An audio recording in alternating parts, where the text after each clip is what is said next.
Senator Garrett, you're in order for 2170. Thank you, Mr. Chairman.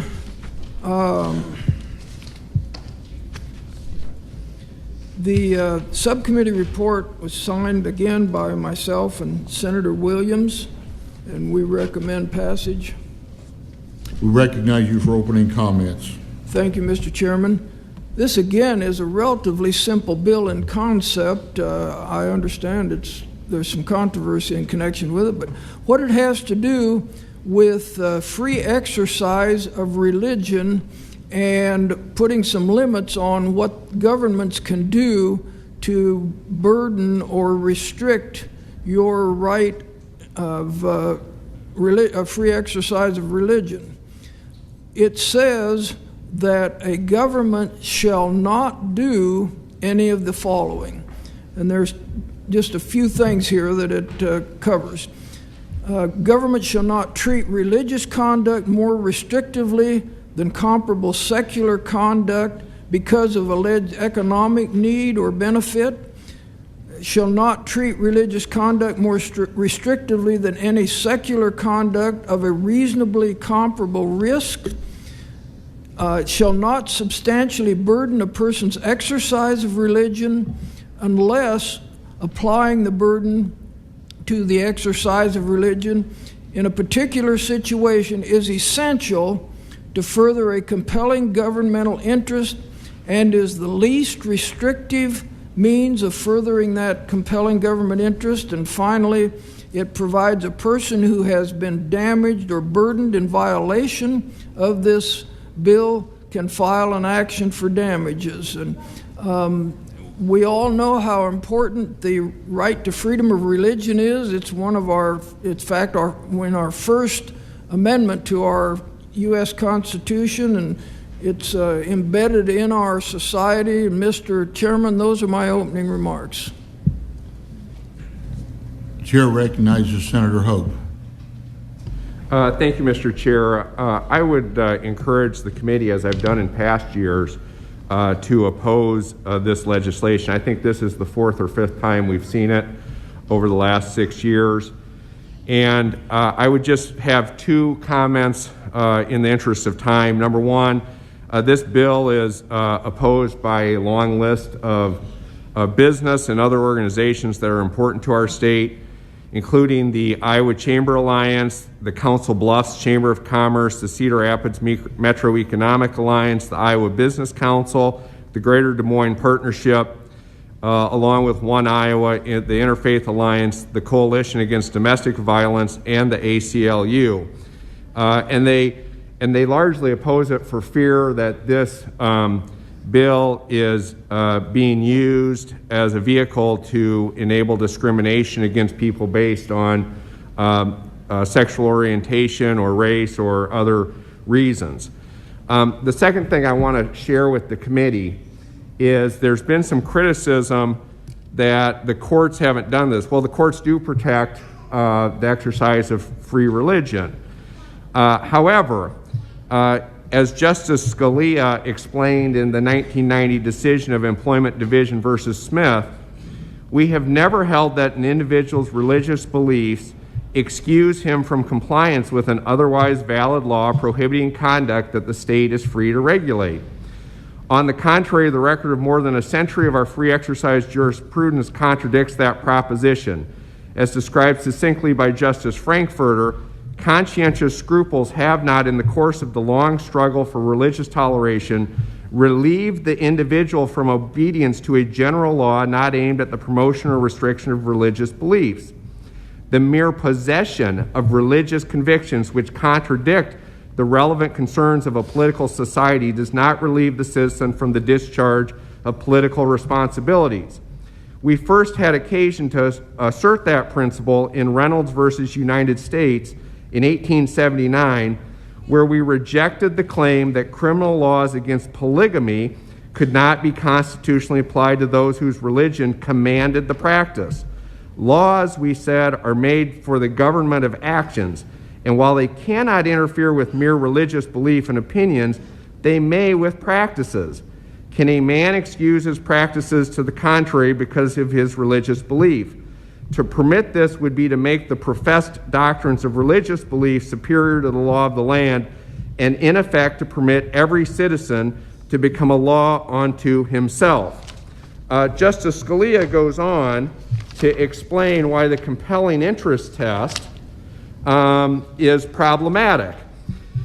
If compelling interest really means what it says, and watering it down here would subvert its rigor in the other fields where it is applied, many laws will not meet the test. Any society adopting such a system would be courting anarchy, but that danger increases in direct proportion to the society's diversity of religious beliefs and its determination to coerce or suppress none of them.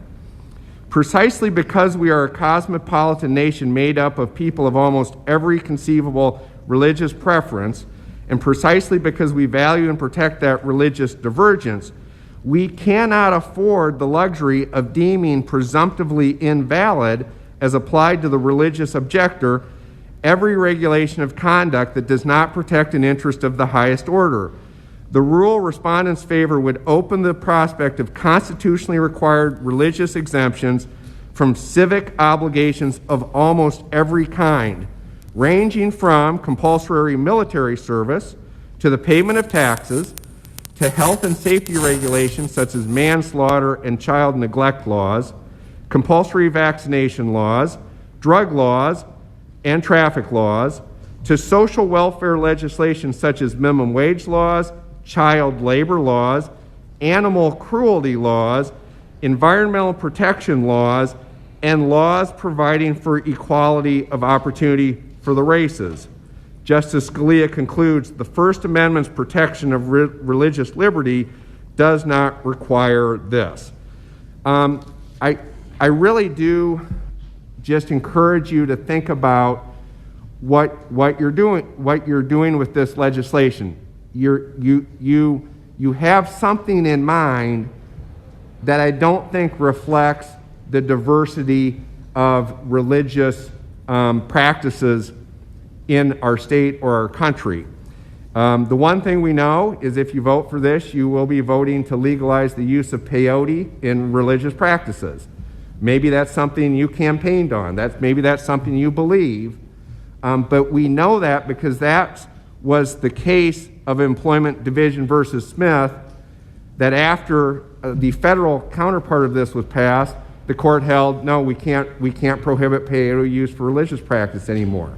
So that is the one case we know would affect Iowa on that. But you also have the other laws that we talked about here, from polygamy to compulsory military service to health and safety regulations such as child neglect laws, animal cruelty laws, child labor laws, and equality of opportunity for the races and civil rights laws. So I do think this is the wrong direction to go. I'm going to vote with Justice Scalia from 1990 and say we shouldn't go down the compelling interest test here in this bill, and I'd encourage the rest of the committee to vote no. Thank you, Mr. Chair. Any other discussion on Senate File 2170? Senator Guth. Thank you, Mr. Chair. And thank you, Senator Hogue, for adding the date on Justice Scalia's comments there. I would just like to mention that since 1990, when he made those comments, there hasn't been that type of a problem happen. We've had this as a federal law since that time, and it's currently the law in 31 states across our country. It's not been a problem. Thank you very much. Any other discussion? Senator Wade. Agreed. I think most people just want to be able to go to church and exercise their religion. The First Amendment, we all think, gives us that right to do it, and yet we saw in California and the state of Illinois governors shutting down churches while keeping other businesses open, and we're going to stop that. It's unfortunate to me that we even have to have this type of a bill before the Iowa Senate here, and because we should be able to rely on our constitutional rights for freedom of religion, and apparently we can't do that. 31 other states and the federal government also have this law, and I don't see a problem with it. I'm going to pass it. Thank you. thanks for the opportunity to pass it.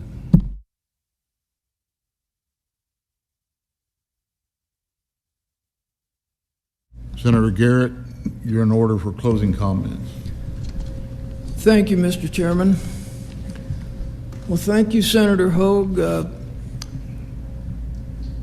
I listened with interest to your description of, I guess, what you think this bill says, and you made it sound awfully extreme. The only thing is, the way I read this bill, it doesn't do the things that you claim it does. Let's look again here. Exactly what does the bill say? You can't treat religious conduct more restrictively than comparable secular conduct. Doesn't say you can eliminate secular conduct if you have a claim of a religious principle. It says you can't treat religion more restrictively.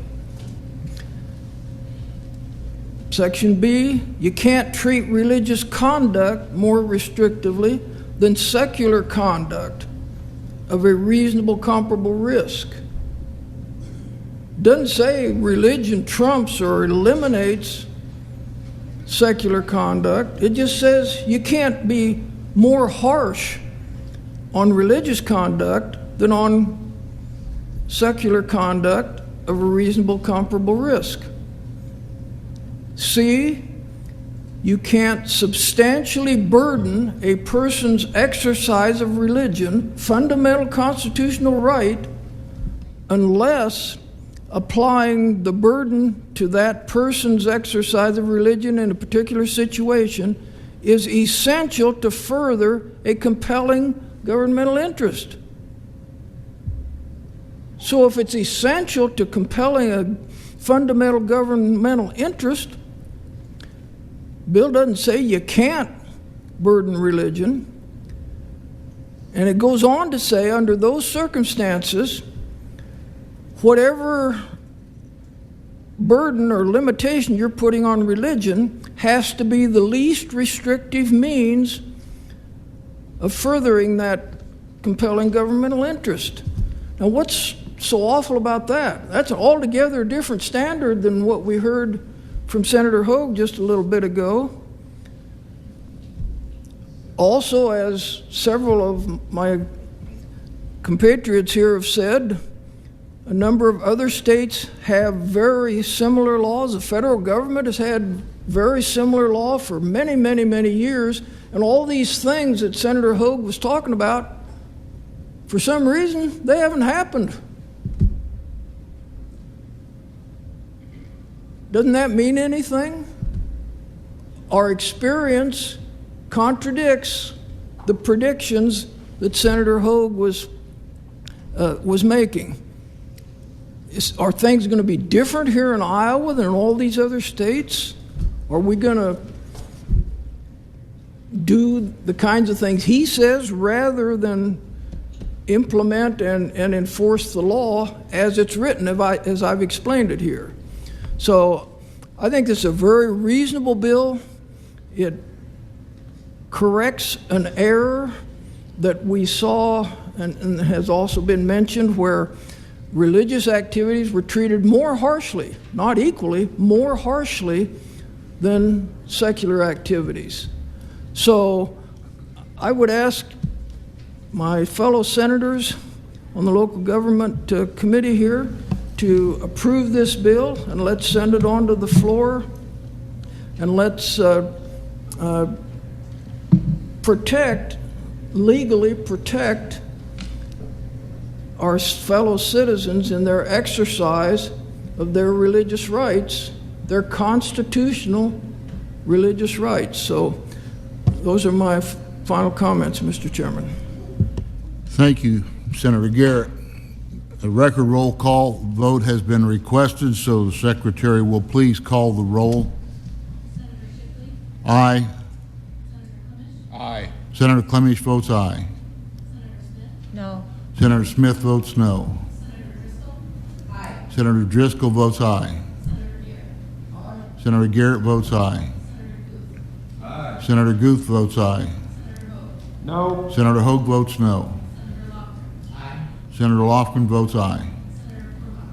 No. Senator Quirmbach votes no. Senator Taylor votes no.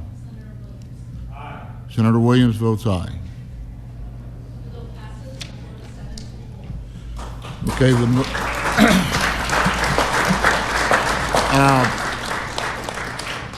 I appreciate your enthusiasm, however. Senate File 2170 passes out of committee and moves on to the floor. We recognize Senator Clemish for Senate File 2153.